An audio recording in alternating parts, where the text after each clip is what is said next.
Hello, xin chào mọi người nhé. Hôm nay vì lại tiếp tục đi sửa máy giặt. Máy giặt này. Đây là máy giặt cửa lồng ngang. Máy giặt cửa lồng ngang. Nó đang bị cái lỗi là đang giặt nửa chừng thì toàn báo cái lỗi là E10. Lỗi E10 là lỗi nguồn nước cấp lên yếu hoặc là bị tắc đường nước. Vào đây kiểm tra thì đường nước này. Đường nước kiểm tra thì đường nước vẫn mạnh. Nên là mở cái nắp này ra. Đây, mở cái nắp lên này. Nắp máy giặt đây. Đấy, mở cái nắp máy giặt ra là kiểm tra thì nó bị cái lỗi là đường nước đây. Đây là đường xả nước này. Đường xả phòng rồi đường nước. Nước đi vào đây, nó đi vào trong củ. Đây là xả phòng, đây là nơi để xả phòng. Bị đứt dây điện này. Đây, đang bị đứt dây điện này. Đấy, dây điện nó bị đứt này. Chuột đấy. Chuột nó cắn chỗ này, nó cắn vào ít này. Nó đang bị cắn. Bây giờ phải nối lại dây điện để xem nó hết cái lỗi E10 không, hay là nó báo về cái hệ thống ở đây này, đứt này. Giờ phải sửa lại, nối lại. Đồ nghề để sửa.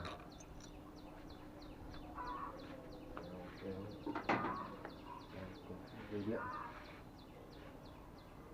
tạo dây điện.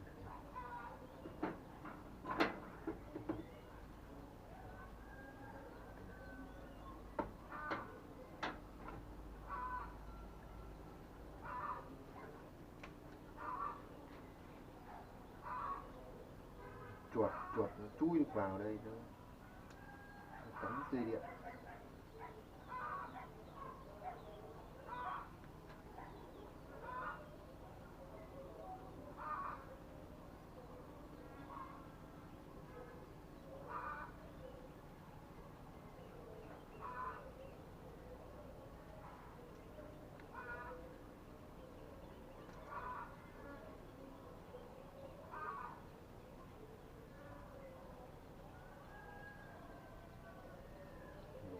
Hai dây chập một.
Nối xong dây điện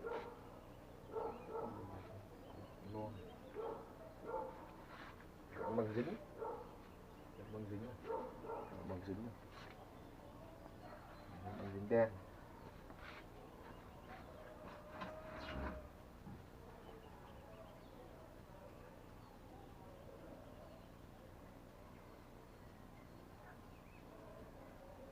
Chuột nó vào nó cắn đứt dây điện, nó chui vào đường này, chui vào trong máy giặt báo lỗi nối lại dây điện. Nó đang đi sửa nối lại dây điện bị đứt.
Nối được một chỗ đứt rồi, lại còn chỗ đứt nữa.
Chuột nguy hiểm, chui vào trong đây nó cắn hệ thống dây điện.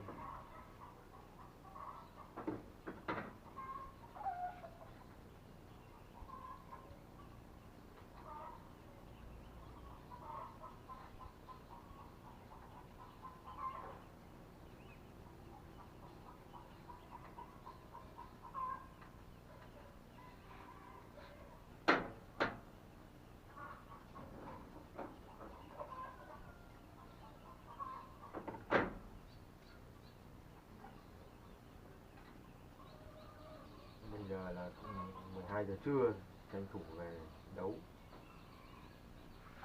Nghỉ trưa đi làm về đấu, đưa thời gian đi nghỉ.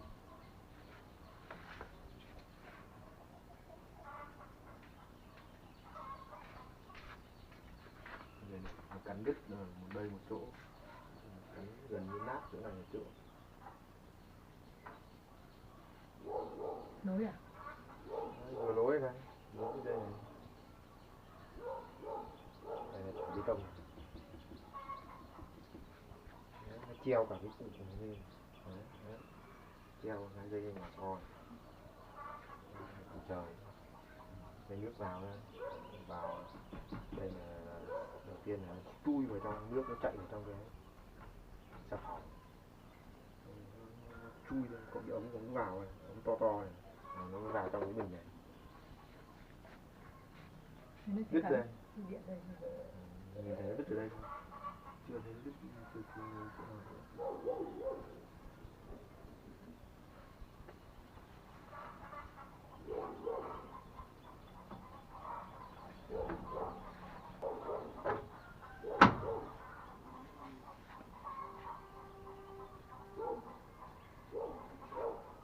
Đây bê tông nè. Cùng bê tông á. Đây một cục đấy nữa. Đấy. Hai cục đốm xứng hai bên.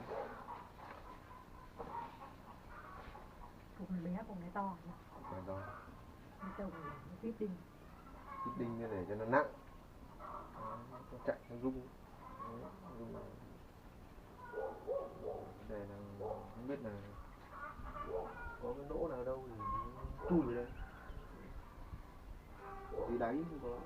Dưới đáy không có lỗ nào. Chuột Chui vào. chắc chui vào được cái này sao? Cửa này thì làm sao mà nó ở trong cái cục này thì làm sao mà nó ra trong đây nó cắn ở đây được. Trong cái cục này thì vẽ vào trong cục này không thể ra Đây, nó được. chui từ dưới đít chui này. Dưới đít không thuộc. Đít thì có ấy không? Đít nó có rỗng đâu. Rất nhiều lỗ về bé thôi thì những lỗ này như làm sao lỗ này thì Nhìn thấy rồi. nó Ở dưới đít nó dưới đít thì nhìn rõ gạch nát nền, như là cái nát nền to đùng luôn, một màu xanh này, nhìn một mảng to luôn. Nhìn thấy đây cái chuột cái răng nó đi đường chân nó chui lên. đây răng Đây, nhìn thẳng cái này xuống. Đấy, nhìn rõ gạch nó nát nền màu xanh, nhìn thẳng xuống, thẳng tưng xuống, thẳng tưng cái góc này này. Đấy. Tưng xuống. Đấy, màu xanh to đùng đấy.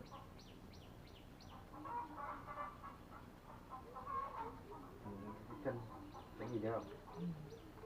Màu xanh này, một cái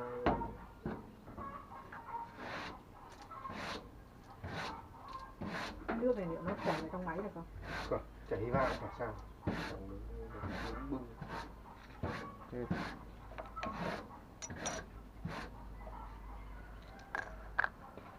Nọc cái đấy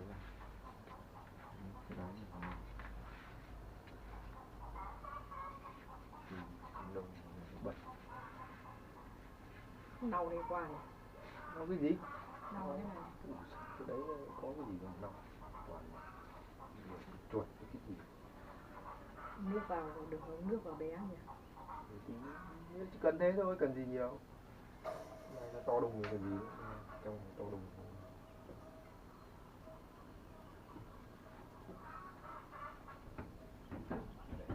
Lẫn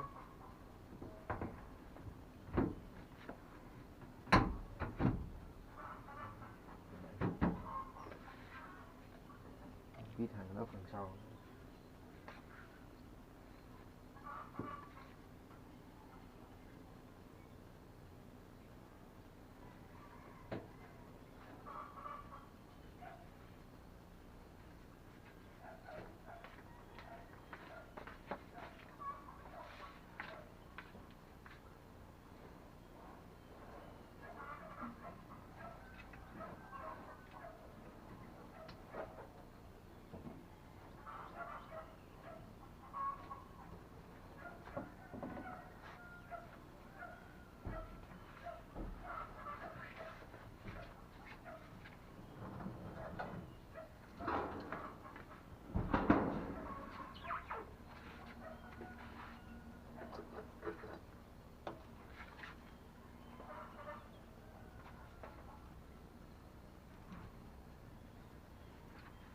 Chuột chui vào dưới cái chân này, cái chân nó to này chui rồi.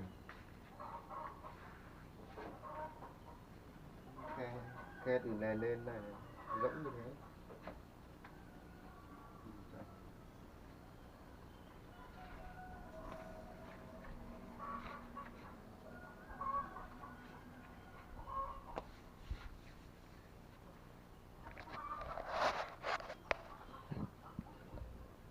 Cắn đứt dây điện.